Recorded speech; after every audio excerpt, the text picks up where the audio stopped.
Bittensor isn't an AI network. People go, oh, Bittensor is an AI chain. No, it's not.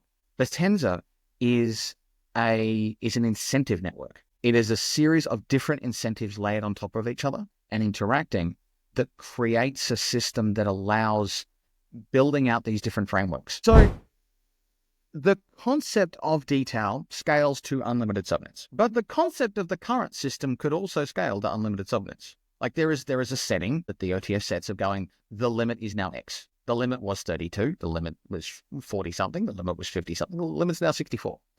They could turn around tomorrow and say, the limit is 1,000. They won't, because chaos, but also because of chain limitation. Weight copying started, version 1 of weight copying was, I'm just going to copy whatever he says. It was annoying. It was cheapskatey, but because you were just copying someone who was doing the right thing, wasn't super destructive. Then the next thing that we got was consensus hunting. So that was actually where they first started posting BS to the chain. That was the second level of weight copying. The third level of weight copying that has happened, that there's one particular validator that's playing at the moment, is, ironically, AI. But then you ask, well, what if there's not a middle ground to copy? That's where we get to flat out weight fabrication. And it's been an issue on smaller subnets where a validator or even a couple of validators will come in and they'll run scripts that just... Welcome to the Ventura Labs podcast. Today, we're joined by Adam Ithiel, a leading Bittensor validator who shares his journey into crypto, discussing the importance of integrity, informed decision-making, and secure infrastructure. He shares the design of Roundtable21 and how they created robust validating solutions. In this conversation, we touch on the complexities of crypto, risk management, and scaling blockchain technology. He shares his vision for the future of AI, the significance of open source contributions, and providing insights on navigating the Bittensor ecosystem. And now, to Adam, with the 15th Ventura Labs podcast. Can you introduce yourself and share your professional history, professional journey? Yeah, sure. So I am Capricious Sage, otherwise known as Adam. And I run the validator team through Roundtable21 on the Bittensor network. So outside of that, we also have a couple of different validators on a few different networks. And essentially the way that that's structured is that myself and Wild Communist have an infrastructure company that sits behind it, which we creatively called Wild Sage Labs. Sort of figured that Capricious Communist didn't really look good on the sticker. And so that is the entity that runs everything that we do.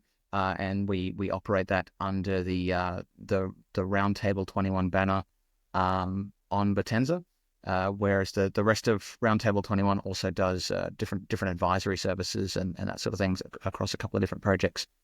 But before that, sort of worked in a number of different ecosystems.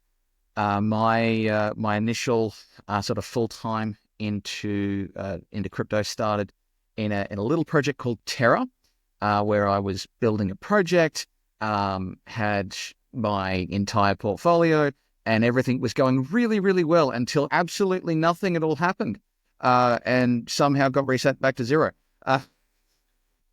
After which point, we proceeded to then have to rebuild, reinvent ourselves, and sort of went back to our Web 2 roots, which was running infrastructure. And so our team has a history in everything from running data centers, running government networks, leading software development companies for different government and e-health platforms, that sort of thing. So it's a team that is used to sort of enterprise networks and enterprise solutions where downtime was not an option, and we look to bring that into the crypto space and try to bring a sort of more robust, make sure it works at all costs approach to validating and helping to run networks, and that's sort of how I came to be. How'd you guys get involved with Bittensor? How'd that come on y'all's radar? Oh, so that was fun. So back mid 2022, the one who originally introduced us was Dread Bongo. We had a couple of dealings with him, just on connections through other projects that he'd been in and we'd been in, that sort of thing. And he was saying, you guys have got to get involved in this. You've got to check it out. So Roundtable21, both on infrastructure side and the advisory team, we all caught up with the OTF in sort of mid to late Q4 in 2022 to sort of find out more about the network, see what was happening. And that was sort of when we initially got TAO built. And it was like, okay, this is a crypto project that is actually going to try and do something. It is going to try and achieve something and not just go, hey, look, we made numbers go around in circles. Try and actually make something at the end of the day. And it was really exciting and really interesting. And we could see what that vision was. Wasn't long after that we started running the Validator and have been doing so ever since. Which it started with one subnet, which was fairly straightforward. We go, okay, cool. This same sort of thing as everything else. One subnet, one network, all makes sense. Then this whole revolution thing started, and we're going, well, there's a few of them now. Well, there's quite a few of them now. Holy crap, there's a lot of them now. So we're at 61 subnets, and we run full hardware on all of them, which is a lot. So we have servers that both CPU servers and GPU servers all around the globe. So both from our underground bomb-proof validator bunker here in Eastern Europe to just different locations all around the globe. Some of that is to make sure that we have more fault tolerance, failover, that sort of thing. Other is because certain subnets need specific hardware in specific locations. A good example of that is Subnet 4. The team behind that one, brilliant team. They just had really specific hardware requirements, and that was that they needed 8 A100s specifically in Dallas. And I'm sorry, did you say 8 A100s? And they went, yes, you need 640 gig of VRAM. And I went, right, okay, I'll get back to you there, mate. So a very mad scamper later to find the right combination there. And that's sort of a good example of what we need to do. Then just multiply that 61 times.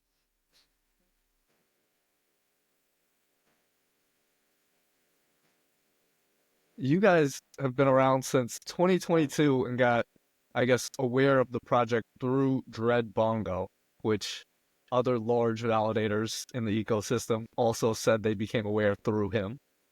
Q4 2022, you guys met with OTF. How did you come to form this view of Bittensor that you have today? What is your view of Bittensor today? What was it in the past? How did your understanding of it or what it is evolve over time with what you guys do?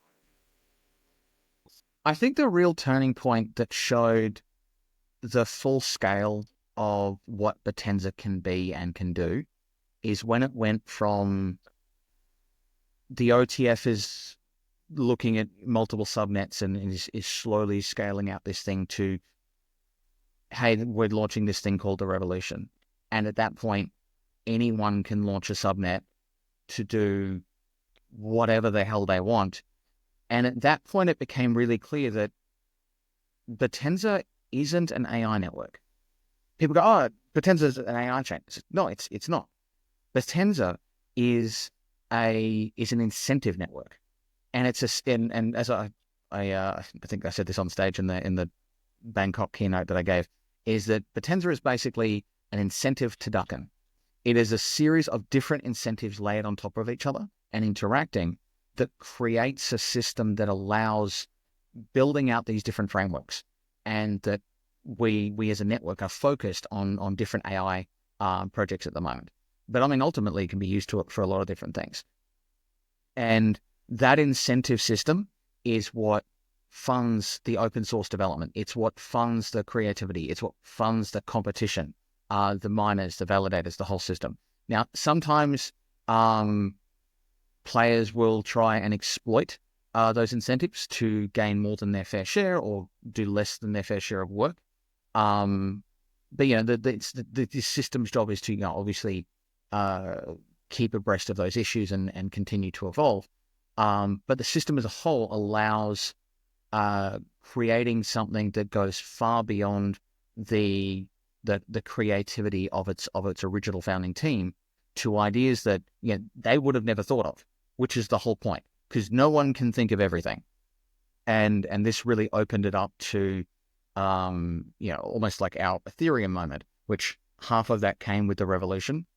The next part comes with dTAO, which according to the recent tweet is hopefully penned for Q1 2025. We'll get into detail later on for sure. I guess let's talk about what you're doing. Roundtable21. What is this? How'd you guys come together? The team? What's the relationship with the team? What do you guys do?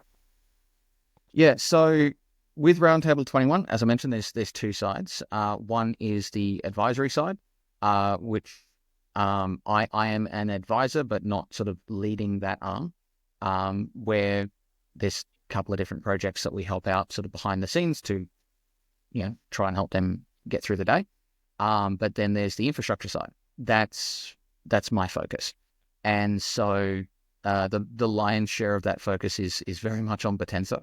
So what we basically do is, we run all full hardware validating on all subnets. We have an dTAO voting system that we've tried to design, actually largely modeled off of the Cosmos ecosystem where we started validating on how that functions. We help with the moderation and running of the Bittensor community Telegram. We created a town news website, although that's become a little bit derelict as of late. I can only spread myself so thin, unfortunately. And then we also sort of help with just other little bits and pieces in the background. Sometimes that's a lot of technical support for new users. It can be things like last year we helped fix up a number of different issues on CoinMarketCap and CoinGecko. That was painful, but eventually got that one sorted. And then we also work, we spend a lot of time working with both existing subnets and those that are upcoming as well. Part of that is now also expanded into, we've formed a bit of a partnership with GTV or General Tao Ventures. They're an offshoot of Contango Digital. They've created a subnet incubator program. And so we try and lend our expertise there of helping would-be subnet owners that come along and say, hey, I've got this great idea.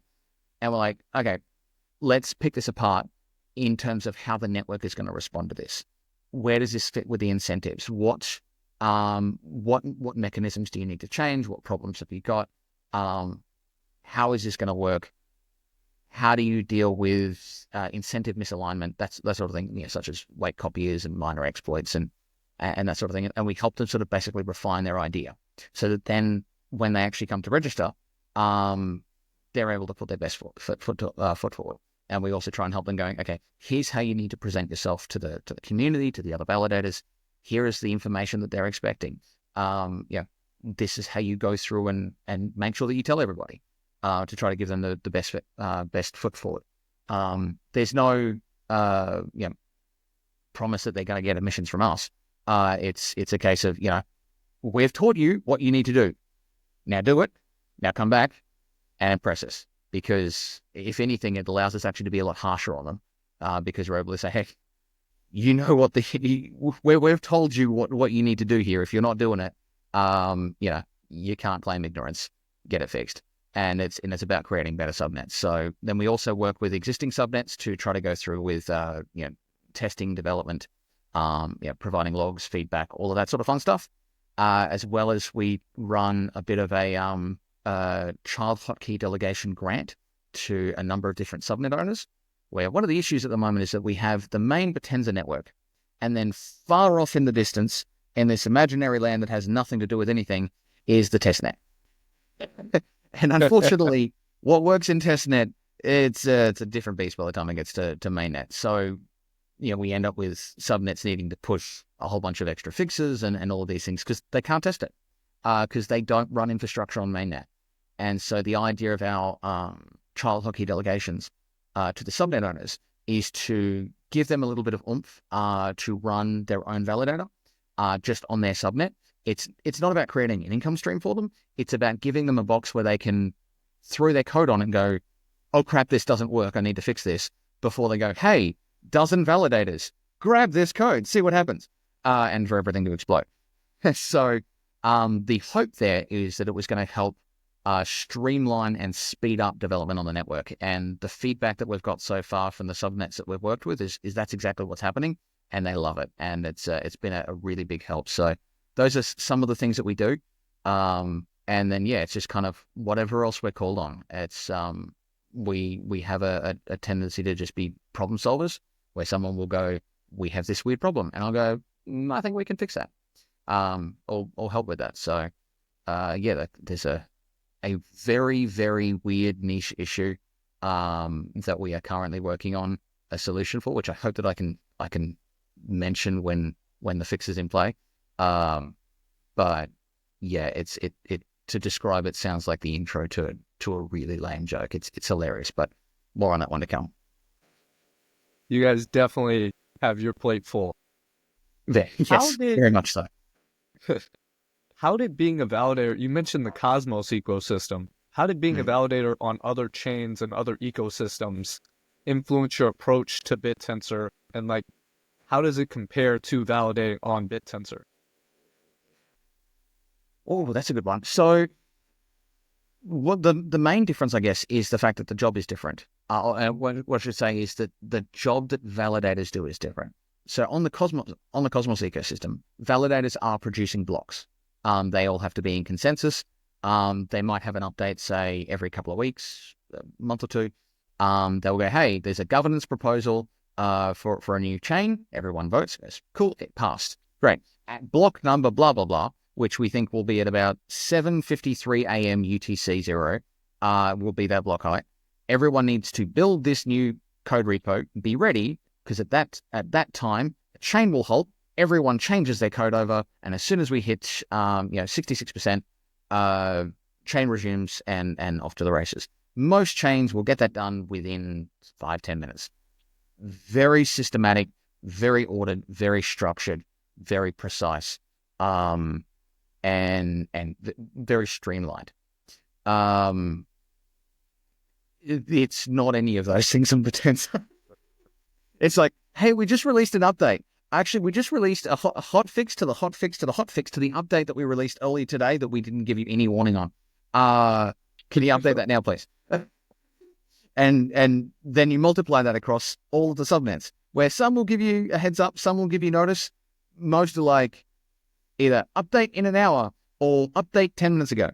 There are some that are automatic, but then it's like, hey, so that automatic updated that we brought in, that doesn't actually work for this one, so you need to manually do it and then change all of the dependencies and run through all of these things, and then we'll go off and do that, and then we'll go, hey, what step do I vtrust? And a couple of hours later, the subnet owner will go, so here's the funny thing, you're the only validator that's actually updated. So thank you, but if everything's broken until everybody else does. I'm like, so yeah, that's a bit of the chaos there. It is very chaotic, but that's also because it's so fast moving. On a Cosmos chain or on any other chain, you've got one team that is pumping out the update. Everyone has voted and said, this is the new code, and it's organized a week plus in advance.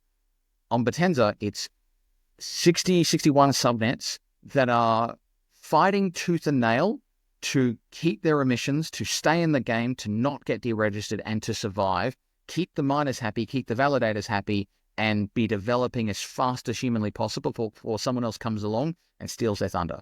So there is this constant 110% speed of everything is go, go, go, go, go, go, go. So Bittensor is the first thing I focus on when I get out of bed in the morning. It is the last thing I'm working on before I collapse in bed at the end of the night. I mean, it's 11 o'clock here at the moment. Last night I finished at 3 a.m. Day before I finished at 5 a.m. It is that pace, all day, every day, and it's a lot of fun. But it's a ride. That's for sure. You guys run one of the largest, if not the largest, non-weight copying validator, and you guys operate on every single subnet. Yes. You mentioned some problems with being able to keep up with the chaos of the updates. And sometimes you highlighted a problem of you were the only one that actually updated, so it hurts your V-trust. Yeah. What is it like having these problems being a large non-weight copying validator? It hurts. It hurts your sanity, your enthusiasm, your pride a bit, and definitely hurts your pocket. But it's the right thing to do. At the end of the day, we're here to do a job, and we're paid to do that job. Like, it's a hard job, but in all fairness, it is a well-paying job. We have it's been able to have a team of three of us that work on the validator. We have this underground bomb-proof validator bunker that we are able to be running with our own hardware. And it's something that we take a lot of pride in. We have reinvested in, well, more than it's actually made, but the point stands is that it's a job that we take a lot of pride in, and that we pride ourselves on doing properly and on not taking shortcuts, on not, like, the thing with these shortcuts is so there's basically there's a couple of things that people do that drive us up the wall. The destructive ones are basically weight copying and weight fabrication. And it is a bit of a kick in the unmentionables when you go to all of this work and you see someone that doesn't go to any of that work beat you. It's like, ouch, that sucks, because you know that it's not good for the network. It's damaging the thing that you are throwing so much of yourself, your energy and your resources and your time and your money and your everything at to try to be its full potential. And then someone comes along and just kind of goes, yeah, but what if I don't? I'm like, well, nah, try to keep it PG of what my responses generally are. So that process, like the OTF, to their credit, has spent a lot of time trying to work through solutions to stop that. And their solution that they are very close to releasing, called Commit Reveal 3, is going to be a big step forward in combating that. I don't think it will be a panacea that just magically solves everything, but I think it is a big step forward. It also, I think, is an important cultural step where it really showcases, hey, what these people are doing is not right, and we don't want it, and we are taking active steps to make it go away, and the network needs to support those that aren't doing it. So I think that's also going to be one of the big things that we see once Commit Reveal 3 comes out, is this, hopefully, this cultural change. Because ultimately, if everyone just goes, oh, I'm just going to jump on these ones because, whatever, like some sort of short-term game or whatever, the whole network that they're trying to support is going to fall apart. So you're either in this or you're not. And ultimately, whether or not you're in Bittensor because you believe in it, or because you're in it because you want to make money, that all needs number go up. And that's not going to, that's going to be a hell of a lot harder if you've got players that are sabotaging the system. So that's where it's really important to support those that are doing their all for the network. We aren't the only ones. but it is part of a small minority that are doing the right thing. And yeah, they need the community support. You mentioned weight copying, and you also mentioned the term not a lot of people use, weight fabrication. A lot Yeah, of people are familiar with weight copying. Can you explain or touch on weight fabrication? yeah. So weight fabrication, this is a little bit more of a delicate one. So there's a couple of different things. So weight copying started, like I should say, version 1 of weight copying was, you got George over here, and he's like, yeah, I couldn't really be asked running this script, but Fred over there, Fred's validator is doing a good job. So I'm just going to copy whatever he says, right? It was annoying. It was cheapskatey, but because you were just copying someone who was doing the right thing, it wasn't super destructive. Then the next thing that we got was consensus hunting. So that was actually where they first started posting BS to the chain, where they go, okay, a good example is there's been a couple of subnets that were really latency dependent. I'm not going to go into names, but in this particular subnet at the time, it really cared about latency for miners. So US validators loved US miners, but hated European miners. European validators loved European miners, but hated US miners.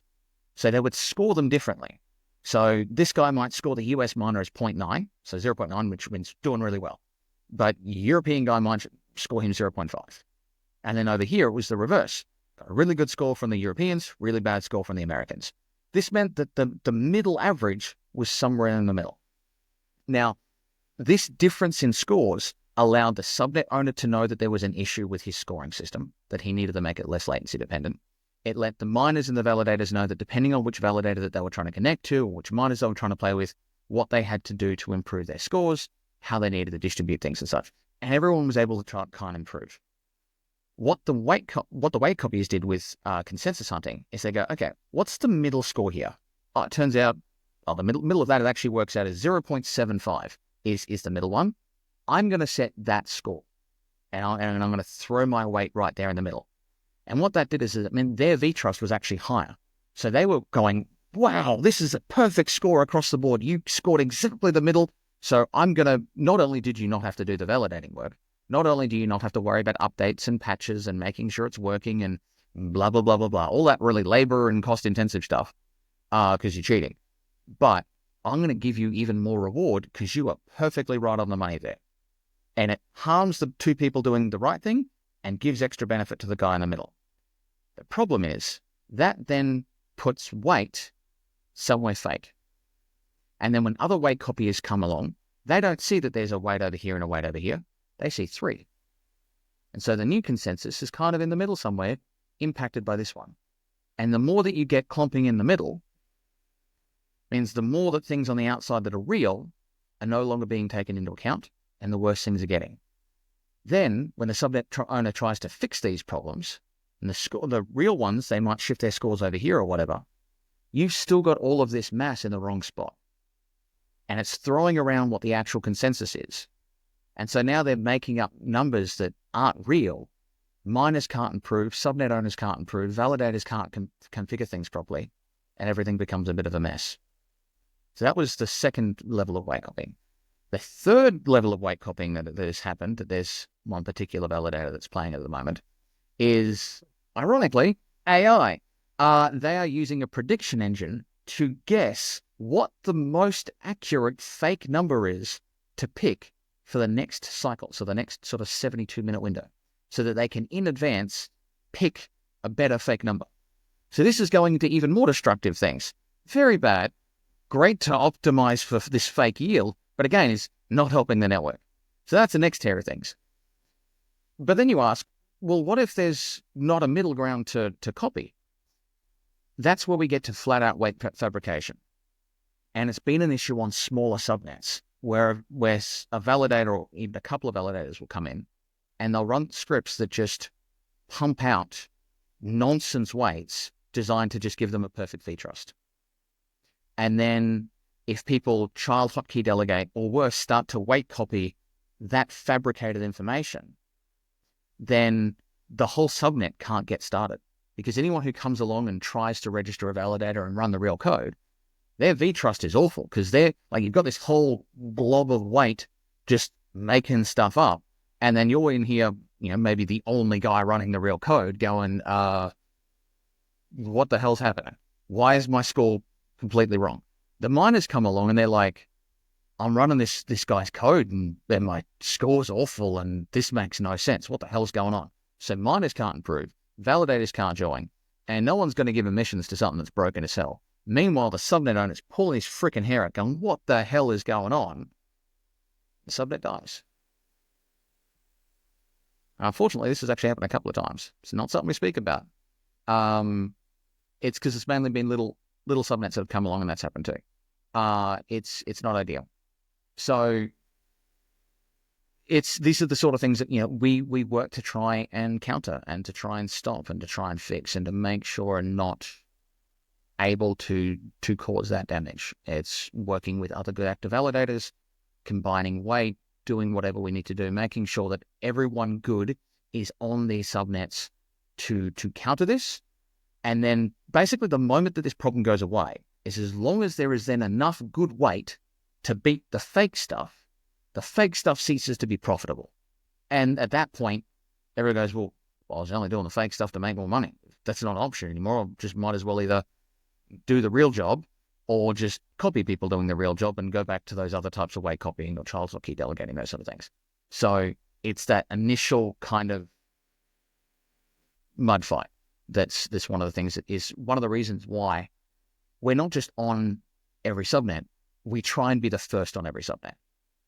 So we are trying to always be the one of the first to register, the first to get the code live, the first to be on this, to do everything that we can to give every new subnet a chance. So we'll often, as soon as we're registered and we're running code and it's functional, we'll then try and give them some initial weights. That's not to say that they've earned it.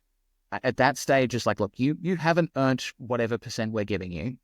You just need something to test that your emission system works. You don't need a lot. You might need $10 a day. Just something that starts trickling through to make sure that the wheel spins and that the hamster's, not dead. At that point, you can then say to everyone, hey, we have a thing. It works. Please give us money. And you can start your political campaign of chasing emissions, as it were. But everybody needs that chance. And one of the reasons why we give that chance to people is that to register as a subnet these days, you need to lock up somewhere between $600,000 and $2 million worth of TAO. Like, you need to source an absolute truckload of money, and then you need to lock it up. That's money that you've not only had to find somewhere, but then you've had to go, hey, this thing that currently gives you like 15 to 17% APY? We need you to stop getting that APY and put it over here, where you can't sell it, you can't touch it, and you get no yield on it, as a show of good faith to get a slot on this network. And I sort of figure, look, if you're going to go to that length, the least I can do is run your code and hear you out to see what your plan is. Now, your plan might be fantastic, and I'm all for it. Your code might need a little bit of work, and we're going to try to help you with that. Or your idea might be terrible. And sometimes they're terrible. Look, not everything that comes, not every idea that someone had is a good idea. Some of them are awful. When we do come across one that is awful, I will try and be at least somewhat tactful about that. But they need to know, like, if you were about to spin up a business and you've just put, you've got $1 million worth of capital to run this business, and it's going to cost you, 5 staff members, it's, you might be looking at $1 million per year burn run, plus the capital that you just had to put in. And your idea is terrible? Or would you rather someone tell you on day one, or after 6 months of you burning all that money? So that's why we're like, if it's crap, we'll tell you. And if we can tell them that before they register, all the better. Because then it also gives them a chance to either improve it or not. So, that's part and parcel of the thing, to try and make ultimately the whole network stronger. It's a bit of a dance, but it's what we do. You touched on so many different topics there, from testnet to the different levels of weight copying to commit reveal 3 coming out, which is a potential solution or steps towards a solution, and then specific subnets being latency dependent in certain cases. Have you ever considered weight copying? Because it seems or is said to be like game theory optimal decision. If there's 2 validators here and you get more for weight copying, has that ever crossed your mind? The idea of making more money without having to spend any, it's certainly appealing, but not doing it is a hill that either I will die on or I'll make someone else. Yeah, it's something I refuse. I don't know if it's just the way I've been raised or not. It's just do it right or don't. And the idea of just phoning it in like that, I just can't stomach it. I'd rather not be I'd rather not do it. But yeah, look, it's tempting as hell. And yeah, there's times at which like there's been offers of, weight copies have gone, hey, we should all weight copy. Who wants the code? And I'm like, first off, if everyone did this, the network would collapse. And that's bad. So, no. Like, there has to be at least some people doing the real thing. Otherwise, nothing will run. Does that mean that, we're the, that diagram of like all of the blocks of all the big corporations, and then like the little tiny thing down at the bottom is that old piece of open source code from 1988 that it all relies on. Like maybe at times that's us, but someone's got to do it. And when the offers have been there, the line in the sand that I've taken with my team is the knowledge is bad. And yeah, there's an old saying of, you might be able to resist evil. That doesn't mean that you need to flirt with it. And so I have made sure that the resources on how to weight copy, on how to do it effectively, on how to do all of this is something that I also keep the team from. I make sure that they don't have the information. They are not allowed to research it. They are not allowed to get a hold of the scripts. They are not allowed to touch any of it. Because ultimately, when it's 3 o'clock in the morning and you have been fighting with this subnet code that is broken in more ways that you want to think for the last 18 hours, you have gone through 15 freaking hot fixes. You have jumped between 2 or 3 of your own Subtenza instances, back to Finny, back to yours. You've tried it on half a dozen different servers in multiple different geolocations, and you're about ready to pull your freaking hair out if this thing doesn't work. If you also know that there's a little tiny Python script just sitting there that says, hey, run me and all your problems go away, this will work. It will run better than it ever did. You can go to sleep. You don't have to worry about it tomorrow, because even if it breaks again, it won't break for you because you're cheating. It will be more profitable. It will be more easy. And you won't have to do any of this. It's really, really tempting, which is why we need to not have that tool. We need to not have that temptation. And that's why we make sure that we don't have the failover scripts, that we don't have the, if it breaks, that's the only time that we weight copy. It's like, no, you keep at it until it works. Because every time that you're given that inch of, well, we'll just do it if it breaks, then it becomes, we'll just do it if it underperforms. We'll just do it if it's really expensive. We'll just do it if their update schedule's a little bit annoying. Or we'll just do it. And that's the sliding scale. And that's not hypothetical. We've watched other validators do that. Other validators that way back at the beginning, they said, no, we're not going to do that. And then it was like, oh, we're not going to do it, but only in these situations. And then that slippery slope. So we went, okay, we need to draw the line and make sure that come hell or high water, we don't.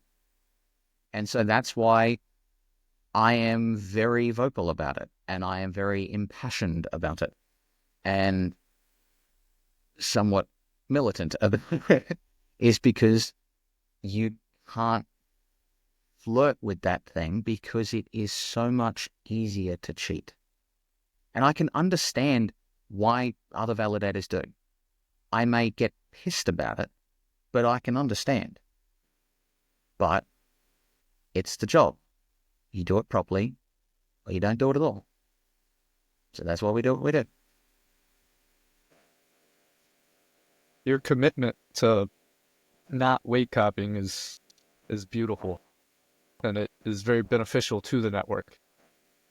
Is that a, I guess, feature of your belief in the network's success long term? In part, yes, but it's also a decision of who we are.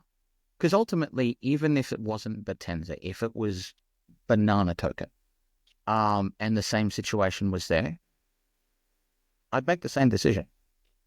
I walked away from ecosystems that it just wasn't viable to do things properly or to do things ethically because something was just wrong there. We have had validators, some of which were profitable, that were shut down and walked away because it wasn't possible to be a solvent business and ethical to maintain doing what we thought was right. And we had to make a call. And at the end of the day, my sleep is more important to me. I want to know that I can go to sleep at the end of every day, which is generally the next day, and sleep with a clear conscience. And look, some of that comes back from what I saw in Terra as well, where when that went to hell in a handbasket, and boy, oh boy, did that go to hell in a handbasket in a hurry. I lost a lot. But I'm still here. But a lot of friends there, they lost more. They lost everything. Sometimes that everything had a bigger dollar amount. Sometimes it had a smaller dollar amount.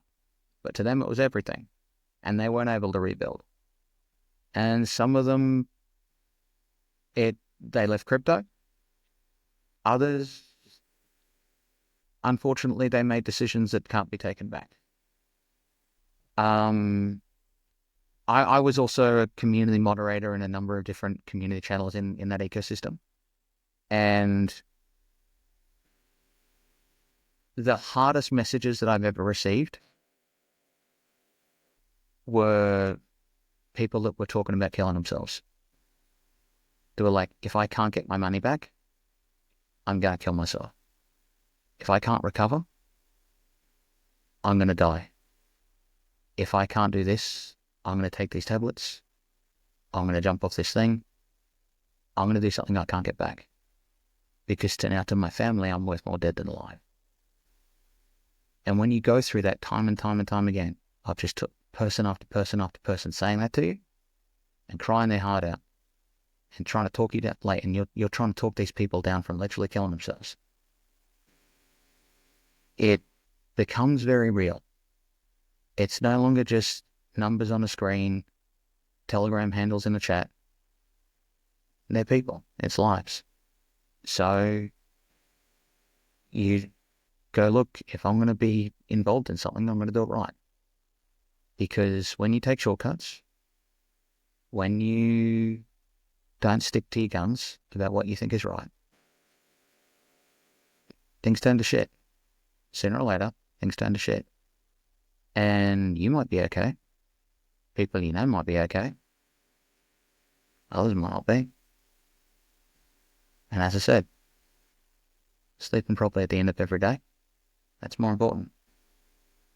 So, yeah, look, I'm bullish as hell about what this network can be. But it's more than that. So, every time I go ranting about support the good guys, blah, blah, blah, there's some emotional baggage there. So yeah, that got quite heavy there for a second. But yeah, that's a little bit more to it. That's the history of why.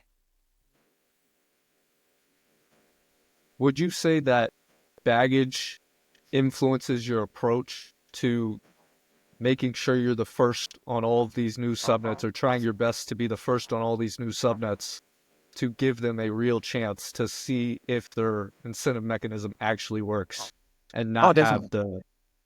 Definitely. That's, yeah, look, after that, I had to crawl my way back up from a lot less than nothing. It's been a wild couple of years. Doing okay now. Very, very blessed to be in the situation I am, but it was a journey. This is part of why I try to help the subnets along the way. It also comes a lot into how I look at sometimes for better, sometimes for worse, for when I'm trying to pick the emissions votes as well, which that is hands down the hardest job of being a validator. Yes, everything else is a lot of work, but the particular weight, no pun intended, of setting those emissions votes, you are deciding careers, you are deciding jobs, you are deciding, people run a subnet and they need a team and they're like, hey, Jimbo, we want you to come and work for us. This is the salary. This is where we're at. I want you to quit your job. I want you to move to the city. I want you to join our team to build this thing. And they go, okay, this is cool. And they do that. And then for whatever reason, some of it is because some code broke. Some of it is because of just a contrarian argument on Twitter. Some of it is because money changed hands, and we won't go into that. Or for one reason or another, their emissions, poof. All of a sudden, that project can't make payroll.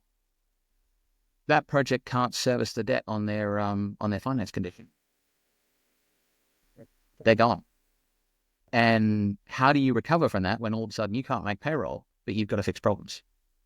So whether or not to give someone emissions is important that you're rewarding quality, not just whatever else. But you also need to do so with the understanding that with those emissions, they're going to try and grow their business. They're going to try to bring on more staff. They're going to try and do new things. They're going to commit themselves to new expenses based on that change of circumstances. So just as you can't be contrarian or flighty in who you throw emissions at, you can't do the reverse either. You can't just go, yeah, I'll strip it today.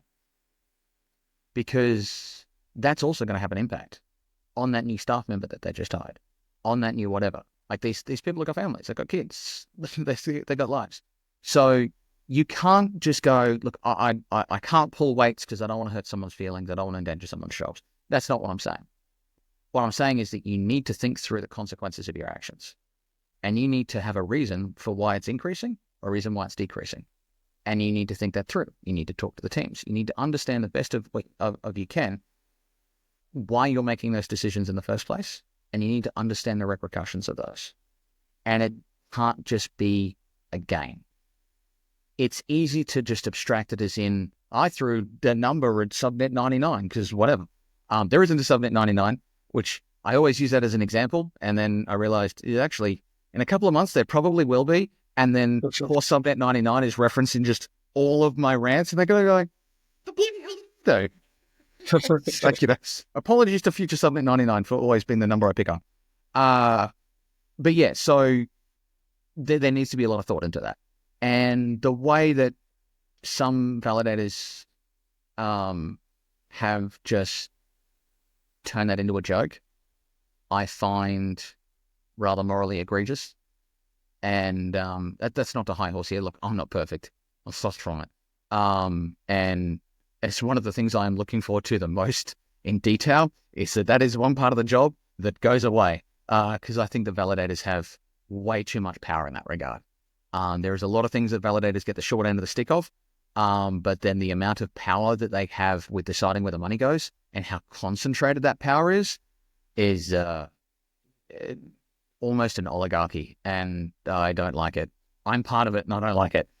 So I'm very much in favor of that going the hell away from me as soon as possible. But yeah, it does play into those weights, and sometimes I do overthink it. I'm just a guy. But yeah, I try and make sure that I think through the consequences of my actions and understand that whatever changes that I do, it impacts lives. And I think that's something that we all need to keep in mind, is that we aren't just crypto bros. We are adults that are in a $5 billion ecosystem. And when we make movements, those have ripples. And it's about thinking through their actions. When assigning those weights, do you have like a rubric or like a guide that you're like, this is how I make these decisions, or is it different for a team by team basis? There's bits of guidelines, and then there's certain circumstances where it's different expectations on different ones. As I said, like, so if you're a brand new subnet, obviously you haven't proven yourself yet. We might have had a couple of meetings and you've said, hey, this is what I'm doing. I've got the broad strokes. I'm going to give you an amount of emissions that you haven't earned yet. And I'm going to taper that back as time goes on. So like new subnet comes along, I might give them 1%, I might give them 3%, depending on what's going on. They haven't earned that yet. And in a couple of weeks, I might start to drop that down. That doesn't mean that they've not earned it even more, but they don't need that kickstart from me for as long. They also can't rely on it for as long. So if I'm like, hey, cool, here's your start, now go off and impress everybody else. As others will come online, it allows me to drop. Or if they fail to meet those expectations of the ecosystem, I can go, well, guys, look, I gave you a chance, but this isn't like participation rewards. Everyone doesn't just get a free sticker. So then I have to taper that back. Even if I like the idea, if they're not able to actually see it through, then I still have to go, look, sorry guys, it doesn't work, or it's broken, or it's being gamed, or it's being exploited. Your emissions are going to go by. I don't like doing it, but it's a part of the job and I have to do that, because as much as I'm like, hey, I don't want to screw up what you're doing, my priority is to the network as a whole. And so, there's been subnets that I really like the idea, but I'm like, but guys, it's broken and you haven't fixed it and you had every chance. I'm sorry, but emissions have got to go. If you can fix it, cool. We'll talk again. But I also understand that if the emissions go, then you can't pay people to fix it. So, sorry. It's a capitalism world. There are only so many spots. There are only so many seats at the table, and you do need to prove that you deserve to be at that table. So it's about the balance there. So, and there are certain times that we have to react very quickly, so that like if there has been an exploit, we'll try and pull emissions really quickly, because basically at that stage it's not about supporting the team, it's about supporting the network of going, hey, there was a compute subnet just recently that it has a number of GPUs on it. It's going quite well, but all of a sudden the number of GPUs shot up to 102 million, and I'm like, I don't think that's legit. So we had to like pull back, and all of the validators sort of shared the information, and they all sort of like pulled that back temporarily. And the validator, so the subnet owner, disabled registrations on the subnet, which also pauses all emissions. And they said, hey, yes, there is a bug. We're going to fix it. ETA this date. And to their credit, that date came, which was like 3 days later, I think less than that actually. And they fixed it. And we went, cool, okay, back it goes. And that was quite impressive, the turnaround time there. And yeah, there's been other instances like that. So we have both sort of formal and informal scoring. Like, how good is your idea? How well thought is your approach? Does your system work? Do you have the skills to bring it together? Is there a PMF for this? What are the liability and exposure risks to the ecosystem, to the validators and the miners that are going to be running your code? Does this introduce any existential risks to the network as a whole? Does your incentive mechanism have a tight spread on your VTrust for validators? Do you have a healthy S-curve on your miner incentive? Is your weight copier profitability index, as in how profitable it is to cheat, is it a narrow band? So it's not just causing dramas there.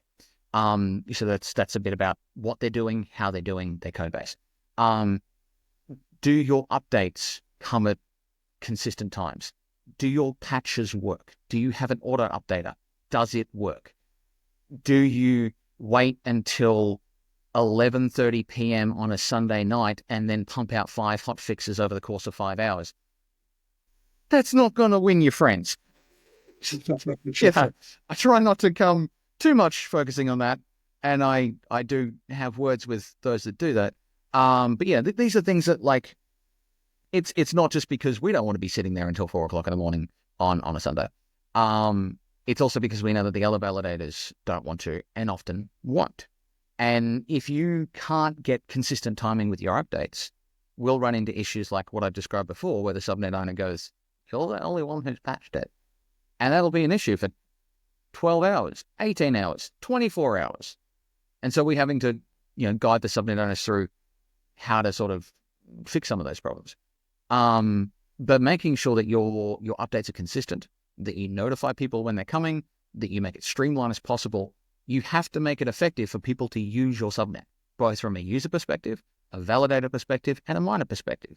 Because if you're just out there shooting from the hip all day, then the validators are going to be all over the place. The miners are going to get deregistered all the freaking time, and they're going to be ready to kill each other. And it just incentivizes people to cheat. So those are some of the more sort of like fuzzy logic that comes along. And, instances where it comes down to also existential or liability risks to the network as well. Those are also things that we try and heavily sort of advise on and sort of say, hey, here's some changes that we recommend doing to avoid us all getting sued.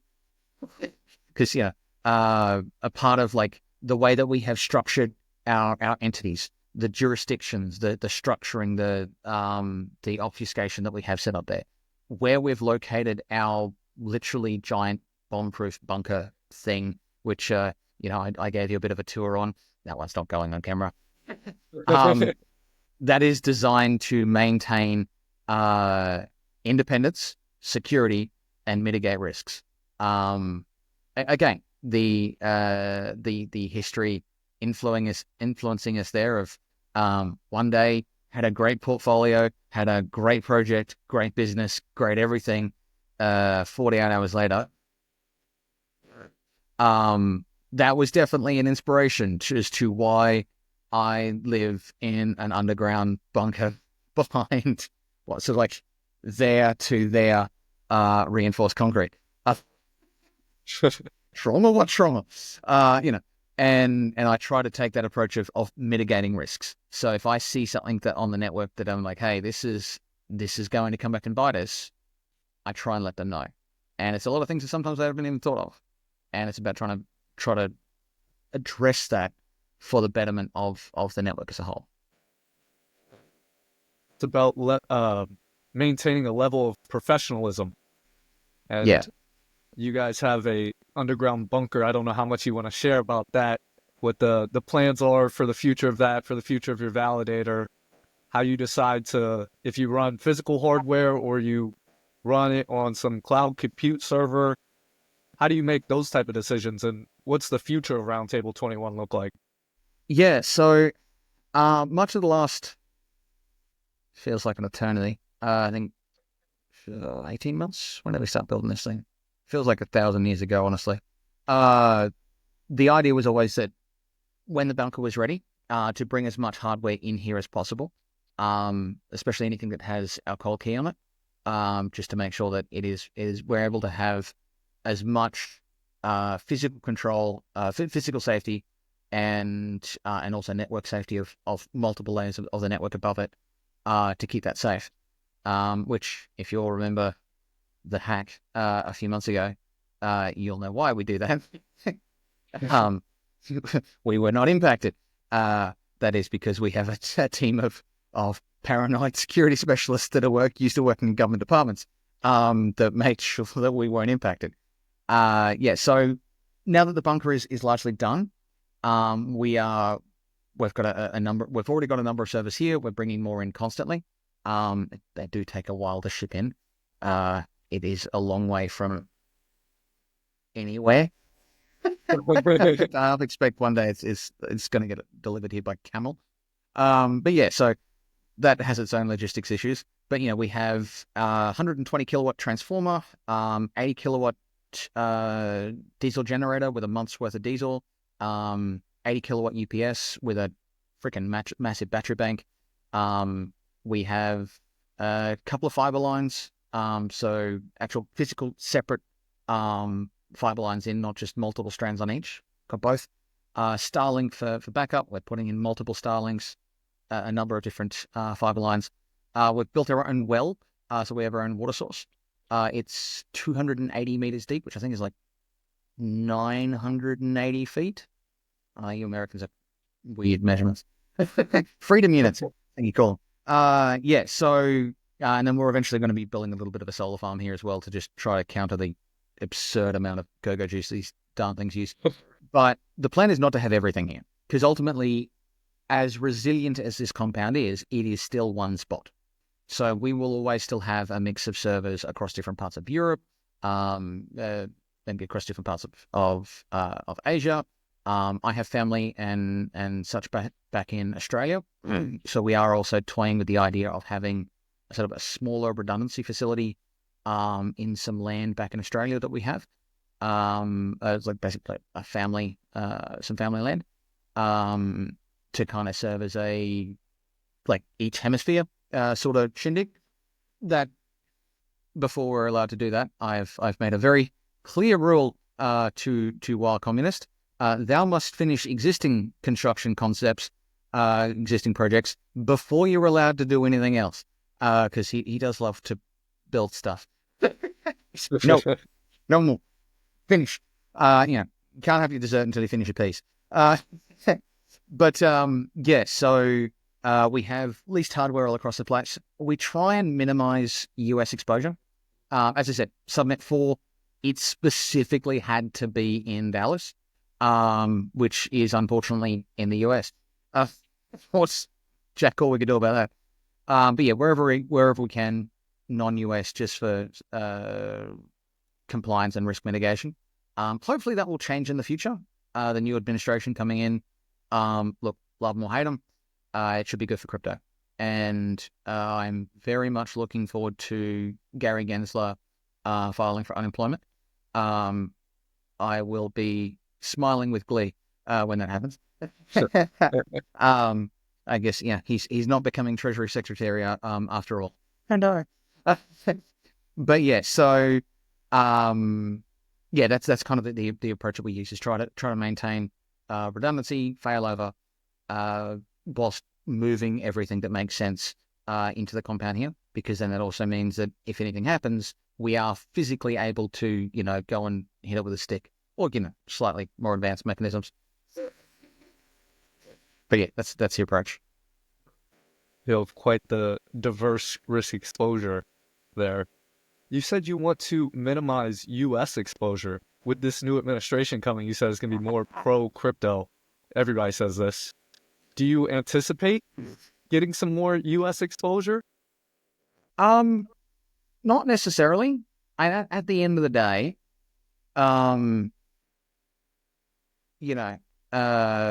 politicians aren't known for their honesty or following through on anything. There is intentions and there is law. There is the actual follow through. There's been a lot of talk, but I mean, the guy's not even in office yet. So until we actually see regulatory changes on, and clear rulings on what is or isn't allowed, what is or isn't going to get sued, not just for crypto, but for AI as well, why take the risk? And also, if anything that's not physically here is obfuscated multiple layers from who we are and what we're doing, and can very quickly and easily be gone, like, it's here, then now it's it. We can shift quite quickly, depending on, if we've got, we've got some servers in Lithuania, for example. If they, we do actually. If they have some problems, either there's a major national outage, which occasionally, it's very rare, but a country can have a countrywide outage, and there's a problem, or some new government comes in there and does something stupid. We go, well, so long and thanks for all the fish, and we move it somewhere else. It can be same provider, different data centers, different countries, or it can be different providers. And we have a number of different providers that we use for everything specifically for that. So we also try and keep it diversified of where it is, who it's through, how it's set up, how it's paid. Debanking is a huge issue in the crypto industry in a lot of countries. And it's exchanges get the boot from certain countries. People get their bank accounts away. We have different finance institutions. We have different cards that we can pay on. We have things that we can pay crypto on. We have things that we drop into a deposit, things that use certain exchange gateways, multiple different mechanisms in multiple different countries, in multiple different currencies, in multiple different layers of redundancy to make sure that we can pay our bills, we can keep the lights on, we can keep things moving, and that we can make sure that there isn't a problem. I didn't have any gray hairs before I found Bittensor, and I'm sure I've got a few. Pardon the language there. But yeah, so that's also a part of the job. It's not something that people think of. You don't think I'm going to run a validator means having to figure out all of the little holes that you have to squirrel money into to make sure that if, such and such provider craps the bed, that you can still pay for bills, or that you can move it to another thing on another country, on another continent, at the drop of a hat. But I mean, if the goal is run lots of hardware, of which we are running an insane amount of hardware, and make sure that come hell or high water, it keeps running, it's the knock-on effect of that job. And so that's what we do. It's fun. Those are sort of like the me personal problems. I don't do as much in the actual running of the subnets themselves. There are certain tech things I do. But fortunately, that's what the rest of the team is for. I'm there if needed emergency. As I said, I'm actually physically in the underground bunker at the moment. There is no windows in this room because I am not above ground, and the bunker is right down there. So if anything happens and someone needs to run in there and pull a plug, I do so. But yeah, like the rest of the team is obviously very close by as well. So that is the multi-tiered. It's weird. People say, so what do you do for a living? And I'm like, that's a really complicated answer. But it keeps me very busy. Because that's what I do. and these are the extra things that people don't realize when they just go, oh, who should I stake to? Which validator should I go to? Oh, this one has this APY, this one has a fancy tweet, this one has a charming video or whatever. You go, but like, what's involved in all of these things? What do they do for the network? Why A over B?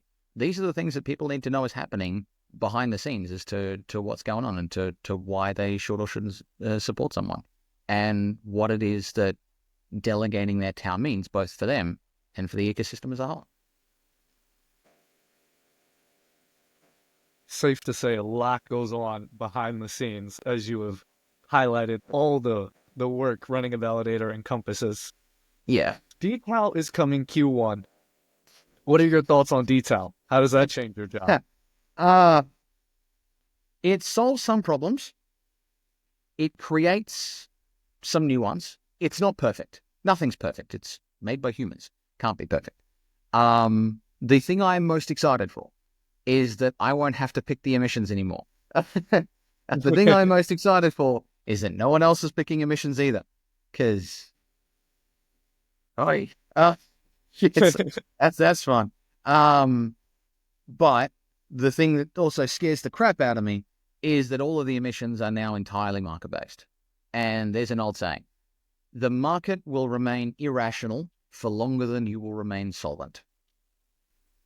I think that dTAO is ultimately very bullish for the ecosystem. I think that dTAO long-term is exponentially bullish for the ecosystem. It's gonna be a bit choppy at the start. I think that's probably part of why it's been delayed, is to try and make that initial transition smoother. Because basically it's kind of like the ETH ICO 2017 bonanza all at once. All of a sudden, it's like, hey, everybody, we went from 1 token to now an all-you-can-eat buffet. Have fun. It's going to be wild. And then you add EVM into that, and it's like, it's going to be fun. There will be some people that don't know what they're doing, and they just go, oh, I like Subnet 99. Again, picking on those poor fellas that don't exist yet. And they're going to throw all of their TAO at it. And they don't realize that it's volatile. It's a volatile pairing. And they could get wrecked. There is going to be other people that just YOLO in, and then they started with 10 TAO, and they're like, this has got 1,500 TAO. Nice. They're going to pull it, and they're going to have a freaking amazing weekend. So there's going to be people that will make retirement money in those first couple of months. I think it's going to be it'll be fun. I think it'll also cause a supply shock on TAO itself, both because the emissions are no longer just going to be denominated in TAO. It's going to be locking up a large amount of TAO. Plus, people are going to be buying into the TAO as well. And the gamification that discourages selling of subnet tokens, it's going to be fun. I think that the multi-layered game theory, people are not ready for the complexity of what that's going to bring, the opportunities it will bring for people who know what they're doing, and just how much bigger it makes the ecosystem.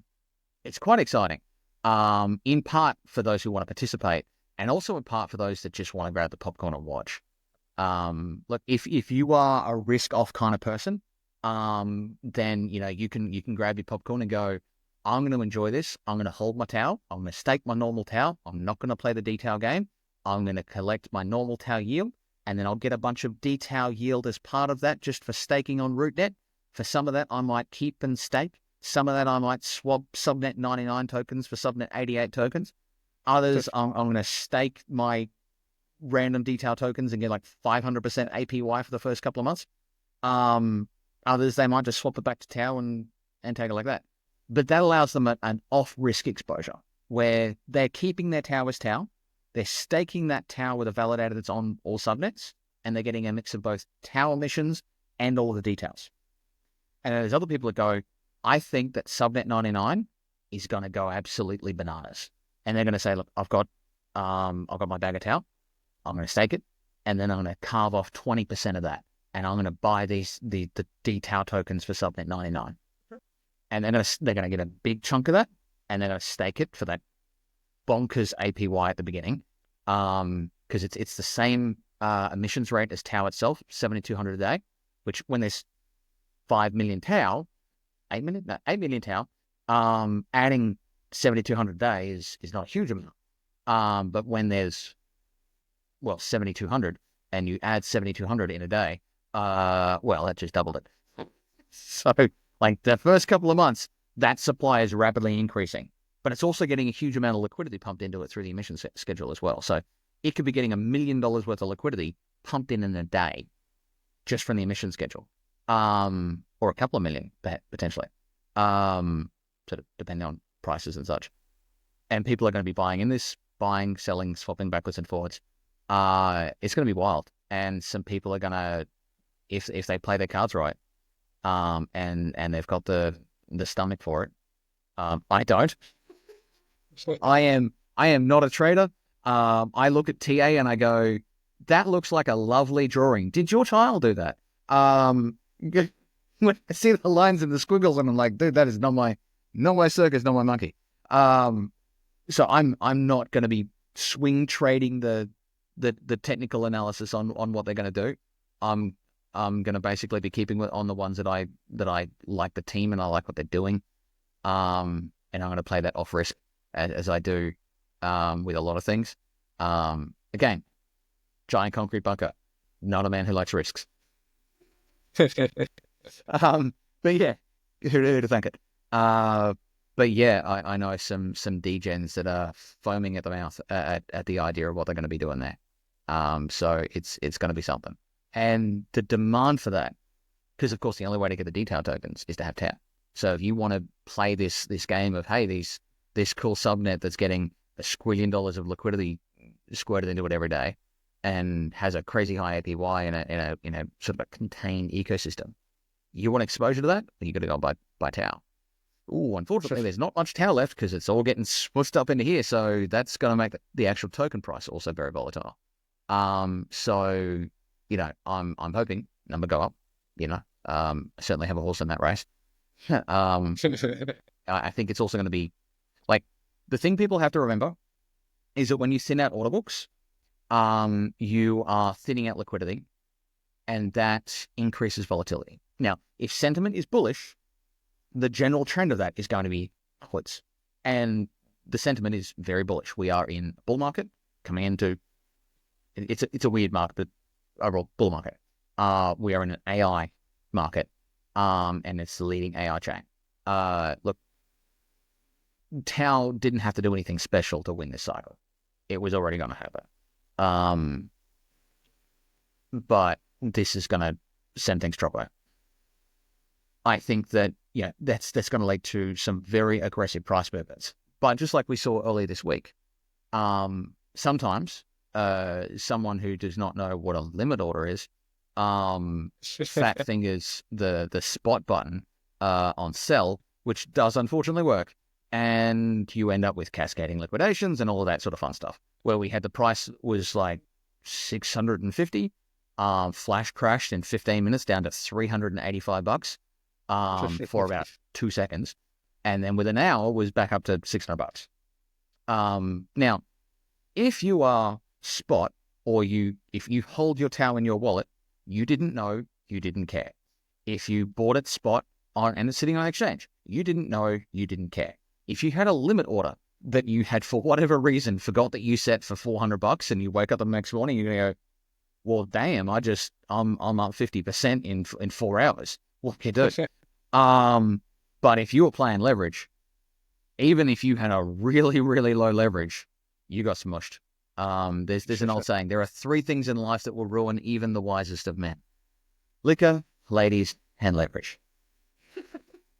So, you know, under dTAO and the volatility that is there, like if you are a leverage junkie, be careful. Because on the good days, you will be making it rain. On the bad days, your Lambo's made out of cardboard, mate. So, you know, careful. But yeah, I think overall, look, not financial advice, not, everyone's money and choices is their own. But I am excited to see what it does to the chart. And I'm bullish for dTAO overall. There is things that I'm really looking forward to that won't be in it in the first wave of dTAO. They are longer term plans that could be a couple of years out. There is no, and when I say that, I mean that there is no timeline. What I really want to see is for dTAO tokens to be fully liquid on the EVM palette as basically as ERC20s, where they are fully transferable and can fully interact with smart contracts. When we get to that stage, that is the full Ethereum moment. And the potential and the flexibility for what that can allow subnet owners to do is really exciting. And I know multiple different subnets already have plans in the works for when that happens. They have things that they want to do about, like an example being if you've got a front end website that to use the subnet as, I don't know, $20 a month. That money can be used to buy the dTAO token and recycle it, or send it to a burn address, which is possible with the EVM lab. But also, if a token's fully transferable, then it can have external liquidity. It could have a SEX listing. So you could have Subnet 99 tokens on MEXC, on Bybit, or wherever. Or at this rate, Subnet 99 tokens could end up on Coinbase before TAO does. I'm sure that somehow we have pissed them off. I don't know if Constant Allah need to buy like a big bouquet of roses and an I'm sorry card and just ship it to Coinbase for whatever we have done to incur their wrath. But damn it, they just announced apparently that they're launching a meme coin on Coinbase that's called TAO. And I'm like,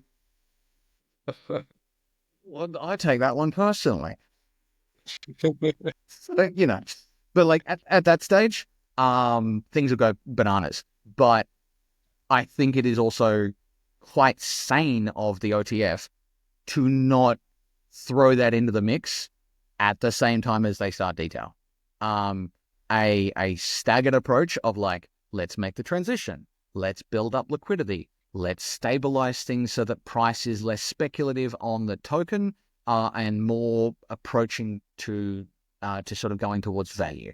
Let's see how things work with the after 6 months hostile takeover potentiality of subnets. Let's make sure that we've got weight copying sorted. Let's wait for the emissions to cool down and it's no longer silly APYs.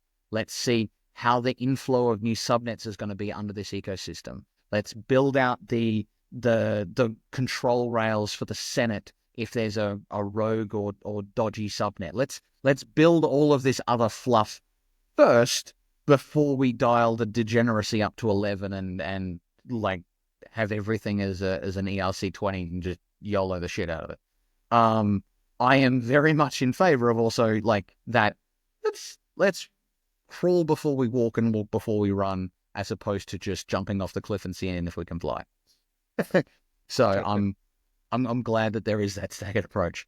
But again, yeah, it's going to be really exciting to see what happens and the rollout of it.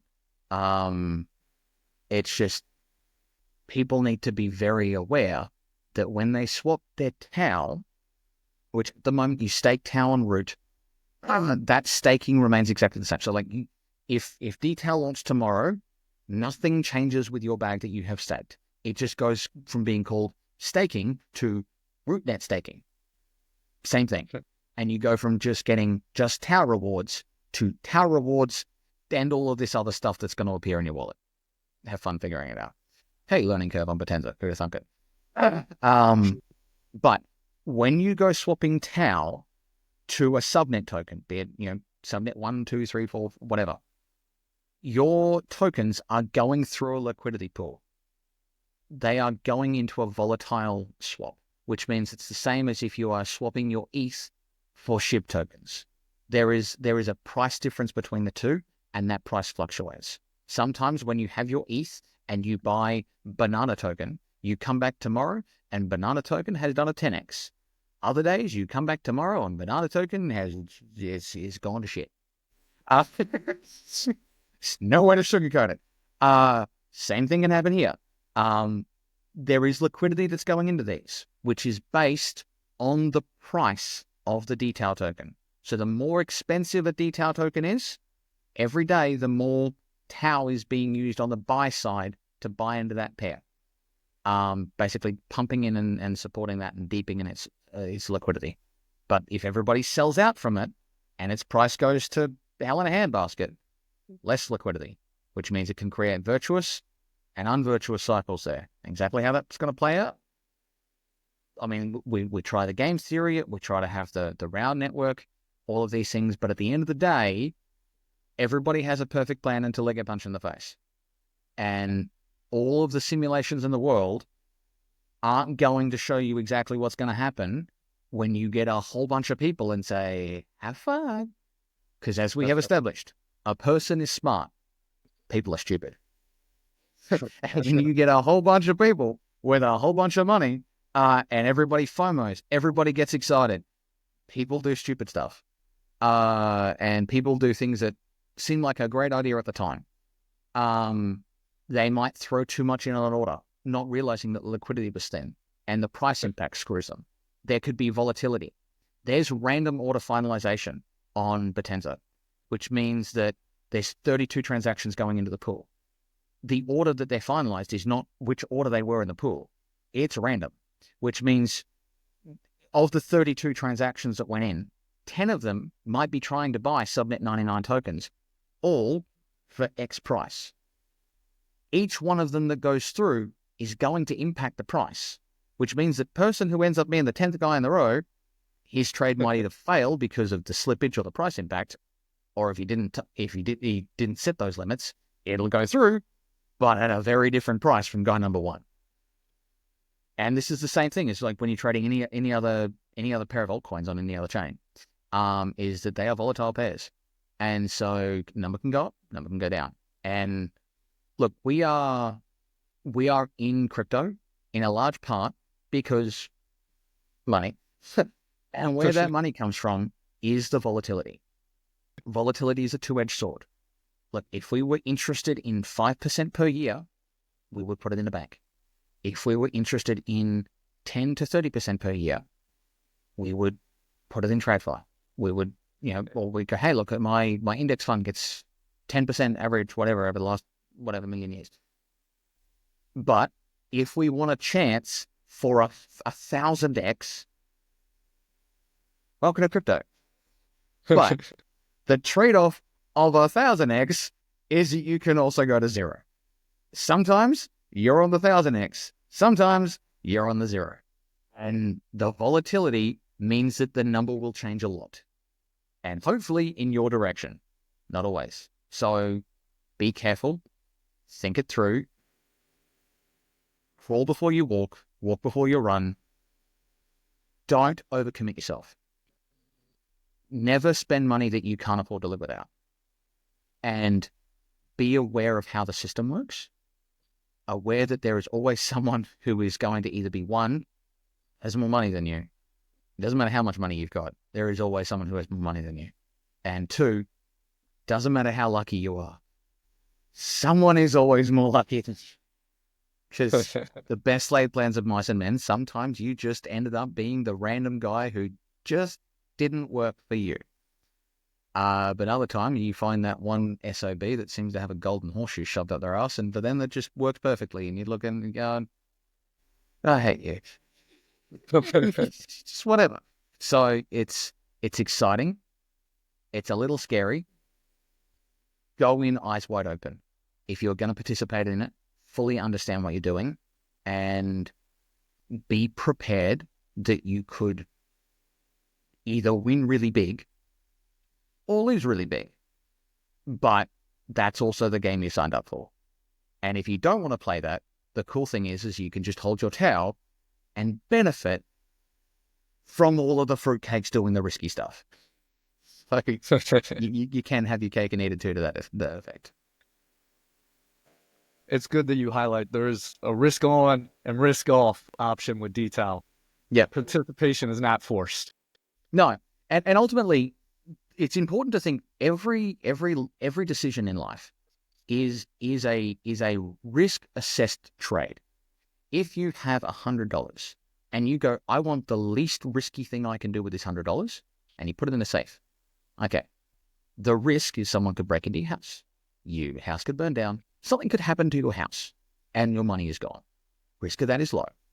But your upside is negative because the value of your $100 is going to decrease due to inflation and the increasing money supply. So super low risk, super low benefit. You go, okay, I'm going to put it in a bank. Well, you're going to get a little bit of benefit. You're going to get a little bit of interest. But you've also got a risk. You've got a counterparty risk now. The bank could go bankrupt. Okay, there's the FDIC insurance or the whatever they call it in your country, wherever you are. Various different bank guarantees to a certain size. Again, the chance of your government also going under is probably fairly slim.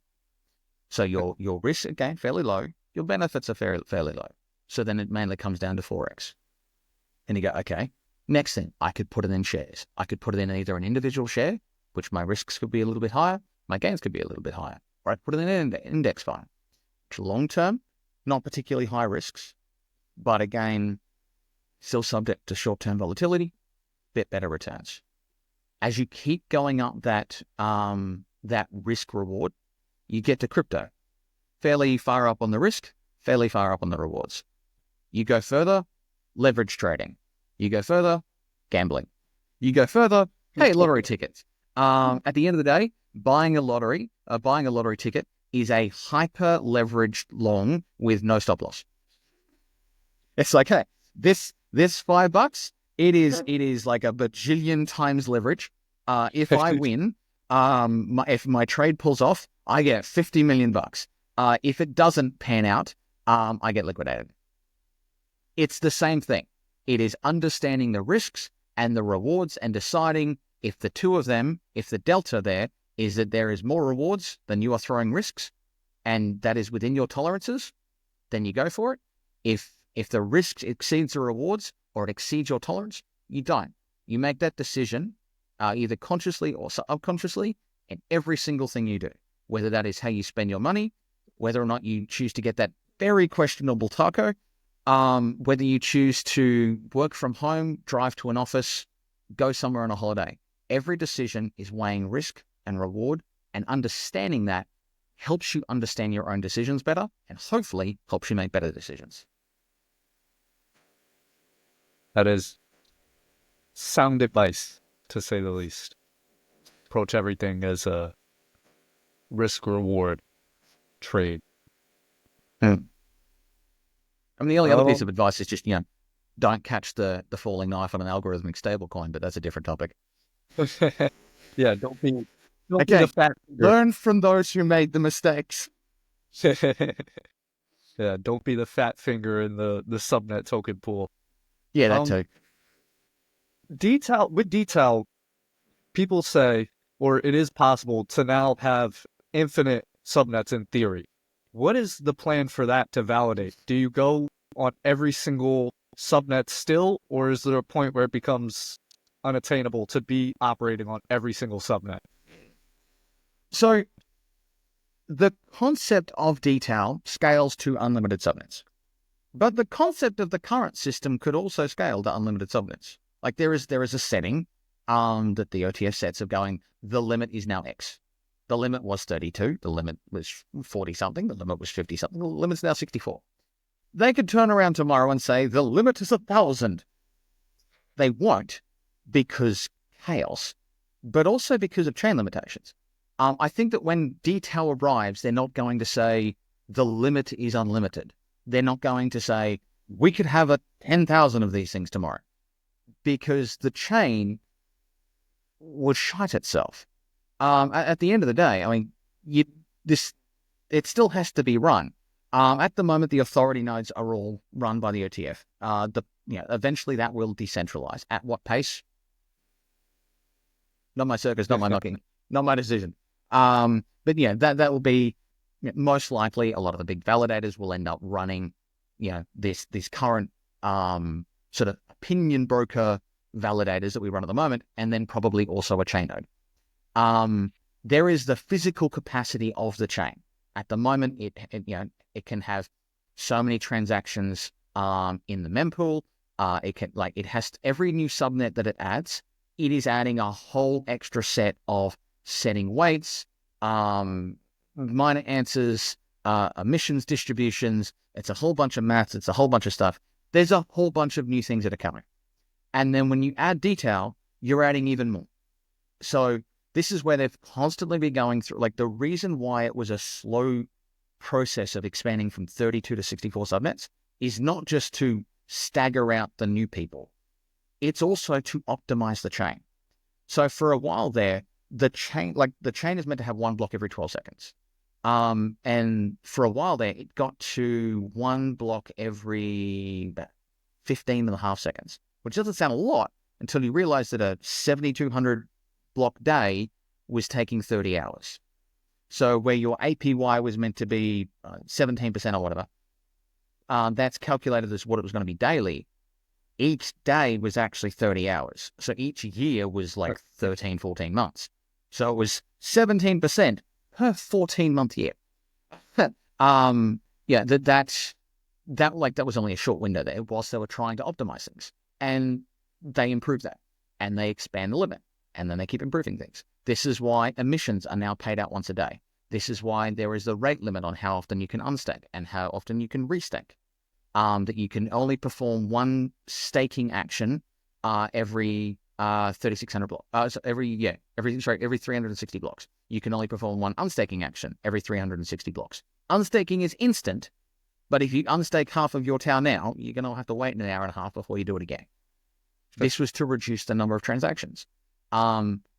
They implemented a limit to say, you have to have at least 1,000 TAO staked to be able to set weights, which meant it stopped miners from trying to set weights, because miners don't need to set weights. That's a validator's job.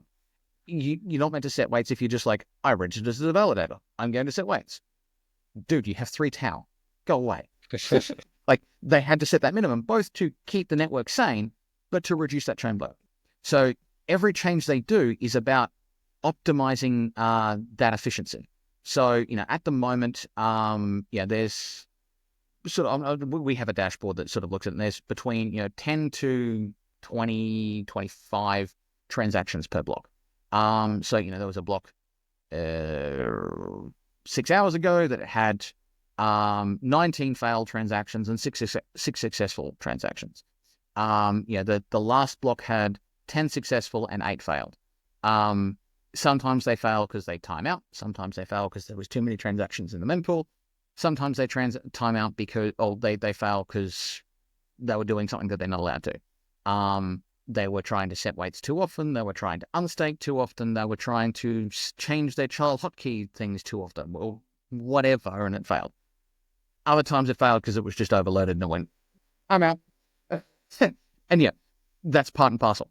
And so these growing pains aren't going to just magically disappear under dTAO. So I imagine that, they'll probably up the limit. It might be a bunch. It might say, hey, limit's now 128. I have no idea. We'll figure that out together in 2025. But it won't be unlimited. In part because we don't want it to be unlimited. But also because the chain doesn't want it to be unlimited. I think that as we approach hundreds of these things, we will end up having to go through some sort of scaling solution. What that looks like, I have no idea. It might be sharding, it might be subchains, it might be any number of solutions. But eventually we'll reach some sort of practical limit for how much makes sense, and we'll cross that bridge when we get to it. So it will be a gradual expansion with some degree of measured order to it. What pace that is at, again, above my pay grade, not my circus, not my monkey. But that is what I expect to sort of come through based on what we've seen so far, and the data that we see from seeing how the chain works.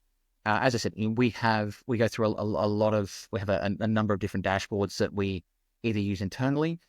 We also have some private dashboards that we make available to all of the subnet owners. It's very creatively called the Subnet Owners Dashboard.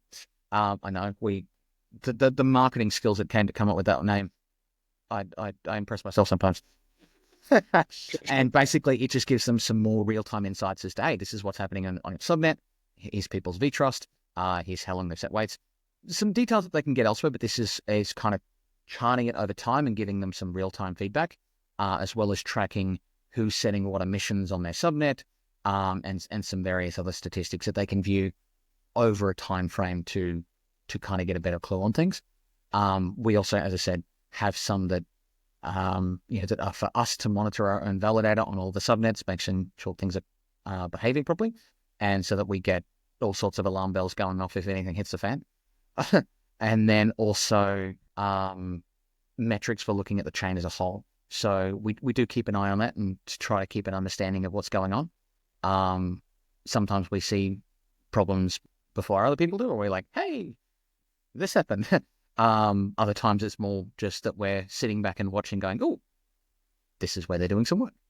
And we can see when those changes have gone through. Like, as I said, when there was a major chain upgrade that we saw an immediate difference to the time per block, and going that through, you could pinpoint, this is where they applied the change.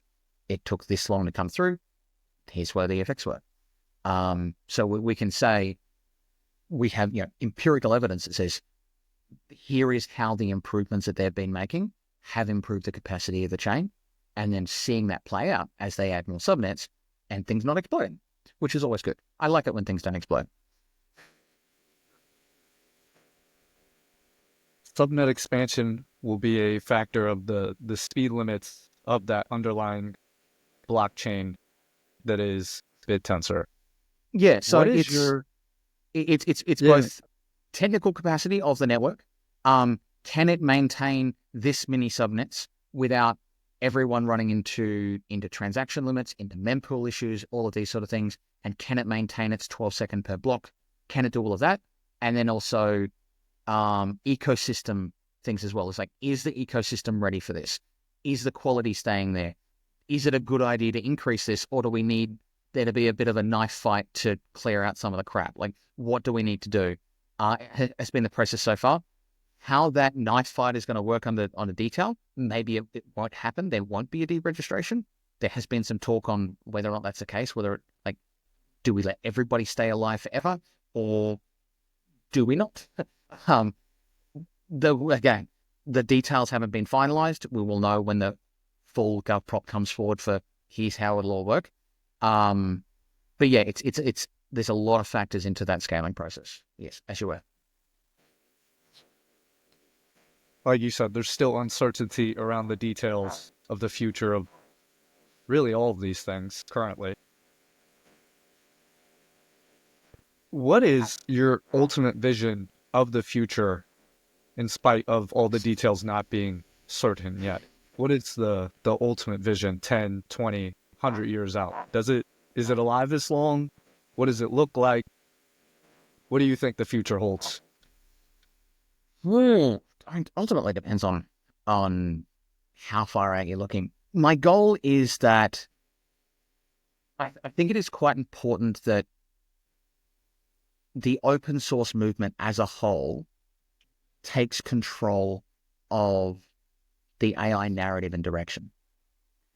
If the internet remained a closed ecosystem or a controlled oligarchy that was run by the big players at the time, the global economy would not be where it is now.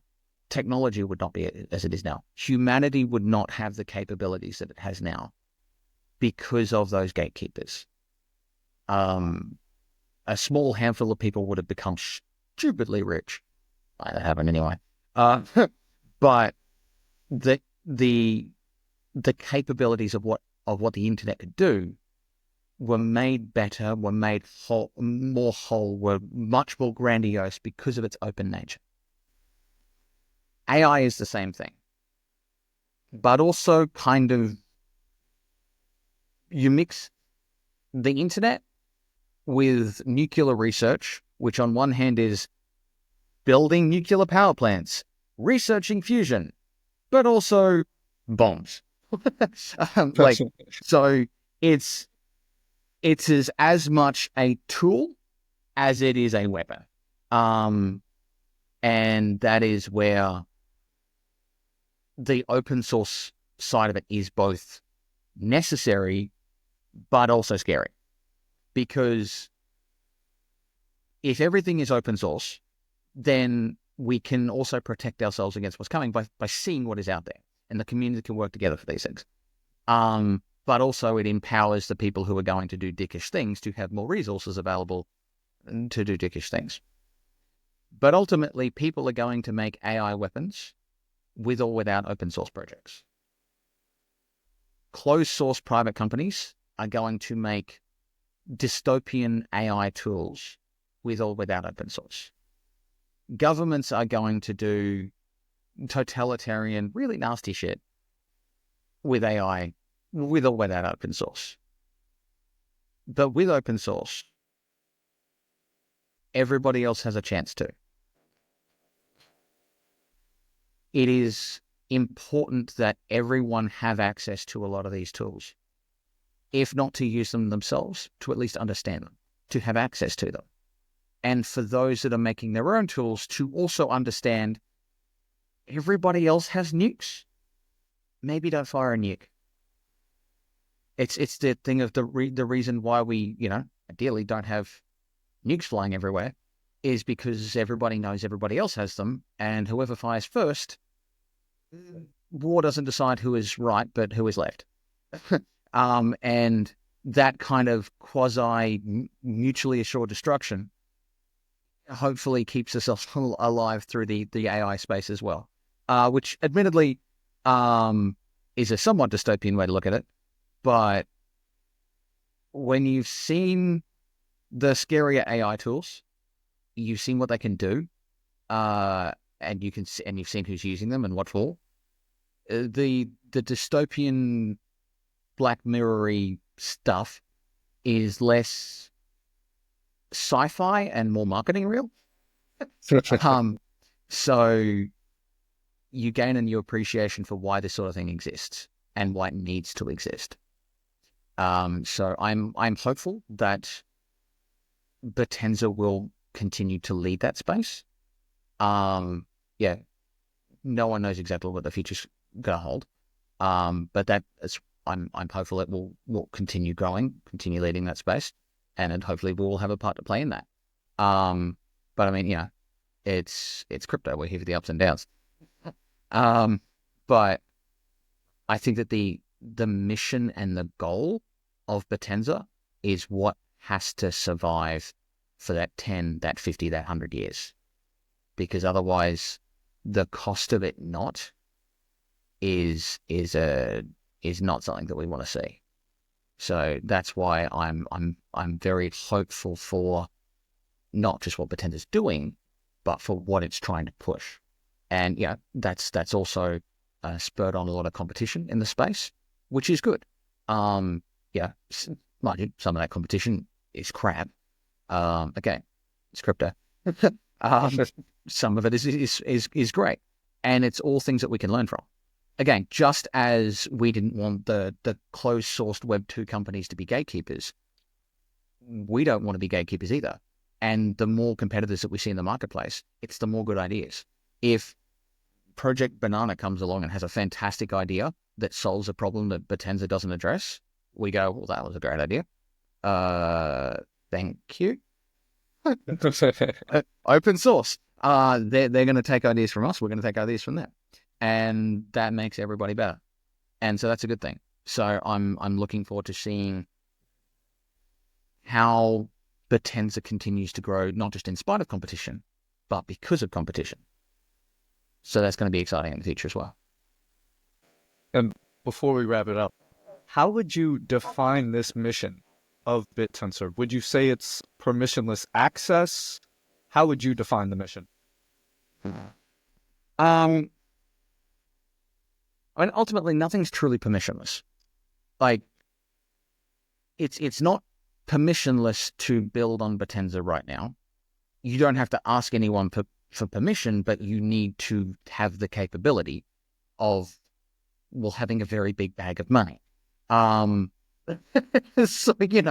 and sometimes you have to ask for permission from someone to borrow that big bag of money. I hope under dTAO it becomes a lot more open. But I mean, ultimately, it's about creating it's about using the incentive model to create these digital commodities that represent this value and these resources that we're creating. So there's a lot to it that's kind of hard to stick on the bumper sticker. But it's about balancing incentives, values, commodity, and contributions to the open source AI space as well. So there's a lot to it, and it's the multifaceted part of that I really like, and that whether or not someone is super bullish on TAO, whether they're bearish, probably because they missed it at $50, on TAO. One thing that I have heard from everyone that I've spoken to about this ecosystem, again, from every gamut of it, from crypto degens to those who hate crypto, to those who are AI researchers, to those who can't figure out how to make Siri work, to those that are loving what the ecosystem's doing, or they hate it for whatever reason. The universal feedback is that it's interesting, and it's trying something interesting. It's going about it in a really interesting way. It catches people's attention. It holds conversation. It's not a two-dimensional sort of just monetary circle jerk. And the idea behind it is it has a lot of potential. And so I'm hoping that we can tap into that potential and achieve something very exciting. But again, ultimately, I don't know what tomorrow holds. Something cataclysmic could happen. Something amazing could happen. It's crypto. So, gauge your risks accordingly. Don't play with money you can't afford to lose. Don't panic over the short term. Decide your ins and outs, what you're here for and why, and keep an eye on the bigger picture. And as they say, if in doubt, zoom out. Adam, you were in other crypto ecosystems before Bittensor. I'm going to wrap it up with this. What advice would you have for participants in other crypto ecosystems when approaching Bittensor?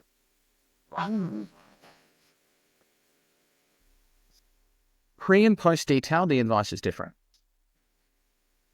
Pre dTAO, it comes down to understanding your audience. If you're wanting, if you're a miner, you find a subnet that appeals to you, that the economics make sense, the skill set matches, and you go for it. And don't let anyone say otherwise, and you row your own boat. If looking to start a validator, good luck with that.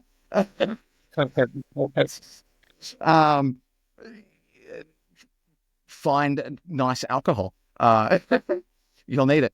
But if you're a builder, if you want to build a subnet, it's about understanding the politics.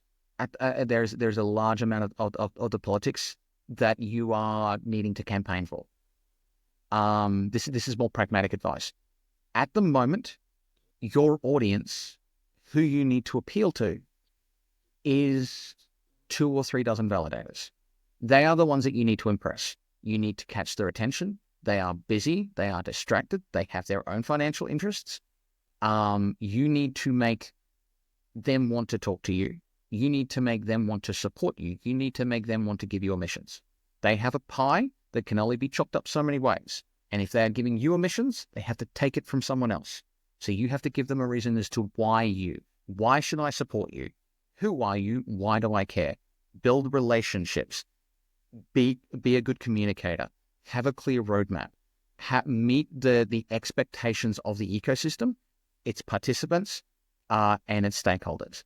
You need to play that politics game. Post dTAO, you also have to appeal to the public. You have to market, because you need people to buy your dTAO token. You need them to hold it. You need them to not dump it.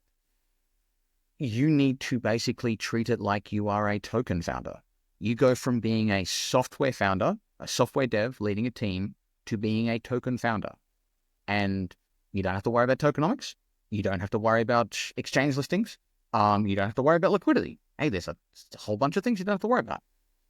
But you get to spend all of that time on marketing, because you have to convince the miners, you have to convince the validators, you have to convince TAO holders to have that. Some of them will earn your tokens, some of them will get it as a staking reward, some of them will get it for their validator, some of them will get it from their mining.